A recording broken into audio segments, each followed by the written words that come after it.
शिक्षण हक्क कायद्याअंतर्गत विद्यार्थ्यांना पहिली ते 8वी मोफत शिक्षण दिलं जातं. मात्र यानंतरचं शैक्षणिक फी ही पालकांनाच भरावी लागते. मात्र पहिली ते 8वी शिक्षण मोफत असून सुद्धा गणवेशाच्या अनेक अटी घातल्या जातात आणि त्या गणवेशाच्या अटी पूर्तता करत असताना अनेक पालकांना नाकेनऊ येते. असाच एक प्रकार आज या ठिकाणी उघडकीस आलाय. त्या गणवेशाचा वाद आणि त्यांच्या 10वी नंतर त्या विद्यार्थ्यांना दाखला न दिल्यामुळं त्यांच्या अतोनात नुकसान होत आहे. एकूणच ही आमदार राजेंद्र पाटील यड्रावकर यांची ही शाळा असून या ठिकाणी पालक आलेले आहेत. शेवटच्या दिवशी त्यांना न्याय मिळाला नाही. काय सांगाल तुम्ही, एकूण काय प्रकरण आहे? माझा मुलगी सम्राज्ञी कृष्ण सातपुते ही 10वी यावर्षी पास झाली. Sharad English medium school Yadrav, Rajendra Patil Yadravkar साहेबांची, आमदार राजेंद्र पाटील यड्रावकर यांची ही शाळा आहे आणि त्यांच्यात पास झाली.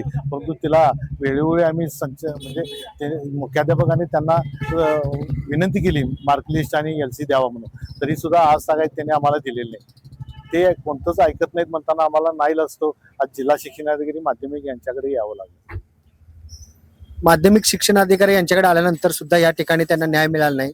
शेवटी मुख्य कार्यकारी अधिकारी यांच्या केबिनमध्ये गेल्यानंतर थेट शाळेशी संपर्क साधला. शाळेशी संपर्क साधल्यानंतर सुद्धा मॅनेजमेंट काय निर्णय घेते तो निर्णय आपल्याला दिला जाईल असं शाळेकडून सांगितलं आहे. इथं आणखीन एक पालक आहेत, त्यांच्याही मुलाला अशा बाबतीत ह्या प्रसंगाला तोंड द्यावं लागेल. काय सांगाल सर? माझं नाव राजू कांबळे, माझा मुलगा पृथ्वीराज कांबळे, पण त्याची पण LC आणि मार्कलिस्ट दिली नसल्यामुळे आज लास्ट डेट होती ऍडमिशनची, डिप्लोमाची. तर त्याचं 1 वर्ष जाण्याची भीती आहे. याला आता जबाबदार कोण आहे हे आता माझ्या समोर प्रश्न आहे. खरं तर हा प्रश्न येईल असं यांना माहिती होतं, तरी सुद्धा त्यांनी वेळोवेळी कागदपत्र दिली की 10वी नंतर तुम्ही नेमकं आम्हाला अडचणीत आणशीला असं म्हणून, अडचणीत आणू नका असं म्हणून त्यांनी वेळोवेळी पत्र दिलं.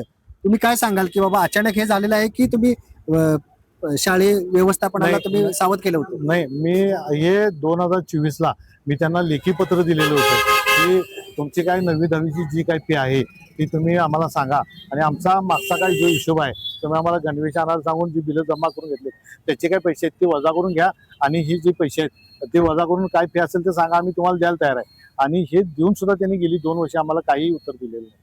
खरं तर 8वी नंतर जे काही 9वी 10वीची शैक्षणिक फी असते ती फी भरायला तयार सुद्धा पालक झाले होते. एकूणच त्यांचा हिशोब, गणवेशाचे जे पैसे त्यांना दिले जात होते ते गणवेशाचे पैसे न दिल्यामुळे एकूणच असा प्रकार उघडकीस आला. एकूणच या विद्यार्थ्यांच्या नुकसानीला कोण जबाबदार असा प्रश्न उपस्थित होत आहे. इथे एक विद्यार्थिनी आहे, तिला विचारू आपण. काय सांगशील? माझी आताच 10वी झाली आहे आणि आज लास्ट डेट होता. 4 वाजेपर्यंतची मुदत होती जमा करायची फॉर्म.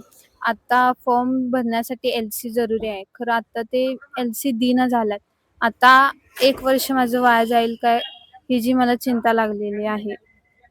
खरं तर निवडणुकीच्या वेळी आमदार राजेंद्र पाटील यड्रावकर निवडणुकीत अनेक आश्वासन देतात, मात्र निवडणूक झाल्यानंतर या विद्यार्थ्यांचं नुकसान कशा प्रकारचं येतं याचा त्यांना भान आहे का नाही असा प्रश्न या ठिकाणी उपस्थित होत आहे. तू काय सांगशील? आज फॉर्म भरायला गेला होतास किंवा याच्यामुळे तुझं काय नुकसान होईल, काय वाटतंय तुला?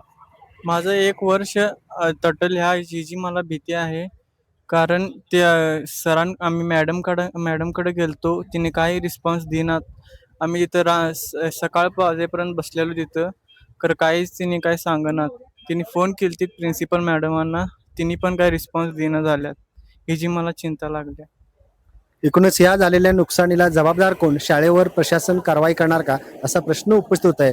आमदारासह या जिल्ह्याचे पालकमंत्री प्रकाश आंबेडकर यांनी सुद्धा यामध्ये लक्ष घालावं आणि या विद्यार्थ्यांचा प्रश्न मिटावा. आवाज इंडिया, प्रशांत सोयेकर, कोल्हापूर.